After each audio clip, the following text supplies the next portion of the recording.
Have you ever been afraid to say something out loud because you fear that it might actually happen?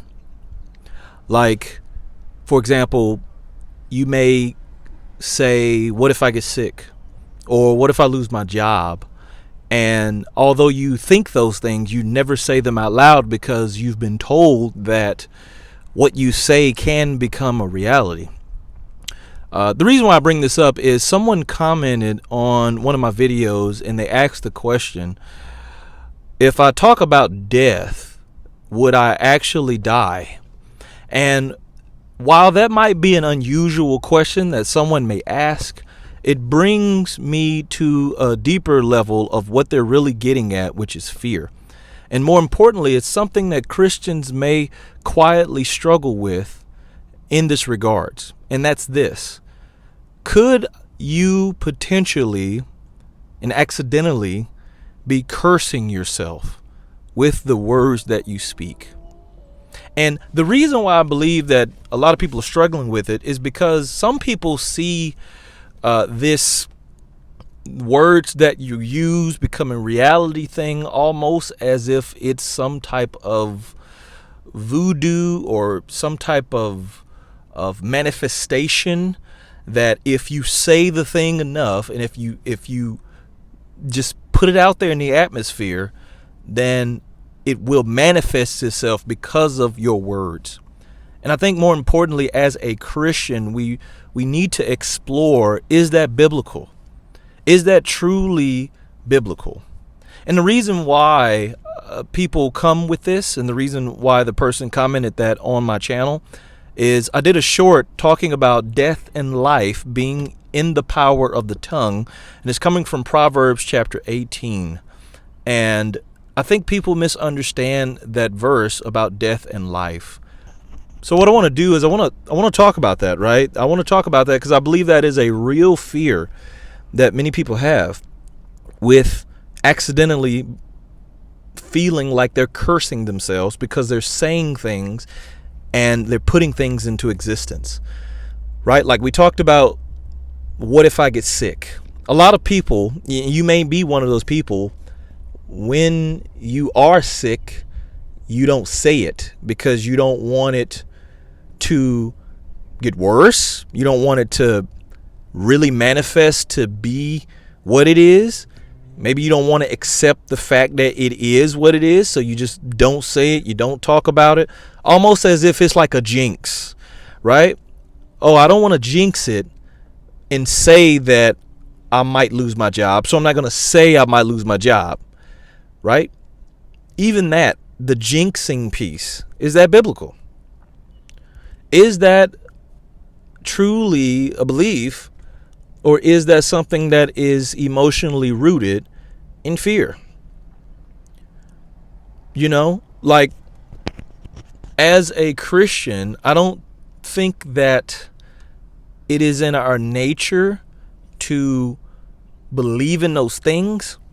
I think because we've seen things go wrong in those manners, when we speak of things, we believe and give that idea more power.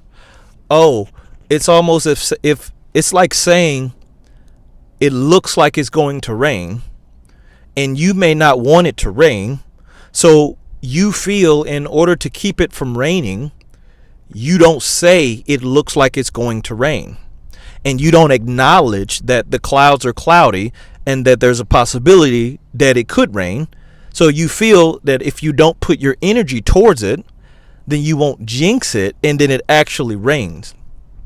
Because of your experiences that when people do it or say that manner that it looks like it's going to rain, then it rains. And because you've seen that in your experiences, you think that is a common thing or commonality to believe. Like, yeah, you don't say it. And the same thing goes with cursings, right? Like we don't speak ill unless we really want people to feel a certain way or we want to have revenge. Then we speak ill over people in hopes that what we speak would happen to them. Right? Have you ever been around people who think that way? Like, I hope this or I hope that happens to you.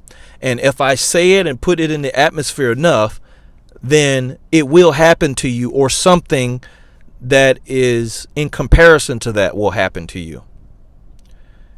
That is a big misconception of what Proverbs 18 is speaking about, with death and life being in the power of the tongue. And I think it's definitely one to explore. Now, here's what I think with regards to the whole thing. I don't believe or put my energy or power into a jinx or into the future of something that could potentially happen or not happen, because we don't know the future. And when you do that, you're putting more of your hope through fear accidentally and subconsciously. It's going through fear more than it is going through God. You may not have noticed that, or you may not have perceived that that's what you do. But the moment that you go from what you think by your words of what you're going to say and not going to say, because you don't want to give power to one thing and give power to the other, you're now thinking that you are the creator to make things happen with your words. In the beginning, when you think about Genesis, God spoke and there was. He is the only one that has that power to speak and things actually happen in that manner. So we don't, or at least in my belief, I don't believe in a jinx in the energy that you manifest to manifest something to actually happen, because God is the creator of all of those things. And if this is God's will for your life, that it rains or that the sun shines, then it doesn't matter how many vain words that you could say, it won't happen. I could say all day long, I'm a millionaire, I'm a billionaire, I'm a trillionaire. God's going to give me $1 trillion. I'm just going to say that thing. I'm going to put it out there, put that energy out there. I'm a trillionaire. Yet, people leave this world not being trillionaires. You may not be a trillionaire. You just might not, no matter how many times you say it. So your energy through the belief of that is not from the correct perspective.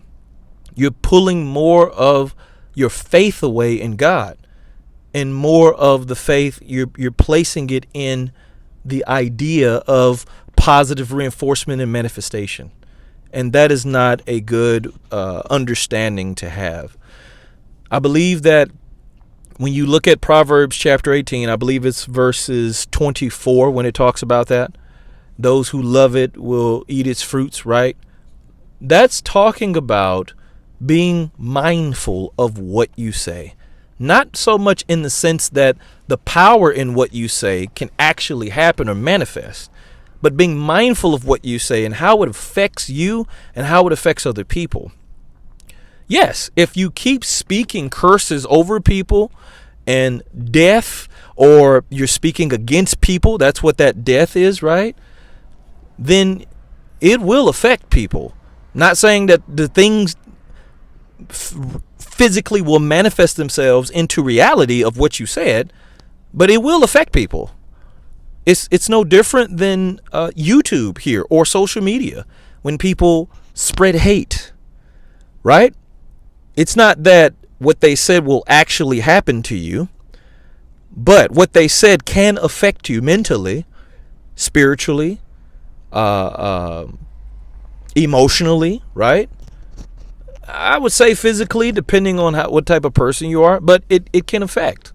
And so death or life, right, residing in the tongue is what resides in what is put out there with regards to well-being and how we live life. Not that it would actually manifest into reality. So what does that leave us as Christians? Well, I think it's an interesting thing to note that is something that we deal with as Christians, of our words, and thinking that the more we say a thing, the more it will happen. And I believe that we should caution ourselves with that understanding I believe that we should caution ourselves with the idea that I'm going to do this and I'm going to do that. And we should pivot and move more so to trusting in the Lord, to putting our faith in the Lord to provide or to bring things in fruition of His will that He has for us. And I believe that when we do that, we will now have a little bit less fear of the things that we don't want to actually happen. We won't actually have a fear of if it happens or doesn't happen. We'll have more of a trust and a faith in the God who controls all things. Because whether it actually does rain in the example that we use, or whether the sun shines and it never rains, God still gets all the glory. Whether it actually works out in your favor and you don't get sick, or you don't lose your job, or you actually do get sick and you do lose your job, God is still good. God is still worthy of the praise, the glory, the honor. And that's the mentality that we should approach it with. And I believe when we come from that angle, God would be pleased and He would hear our prayer. But even if He didn't, He would still be good as our Father. Hope that helps.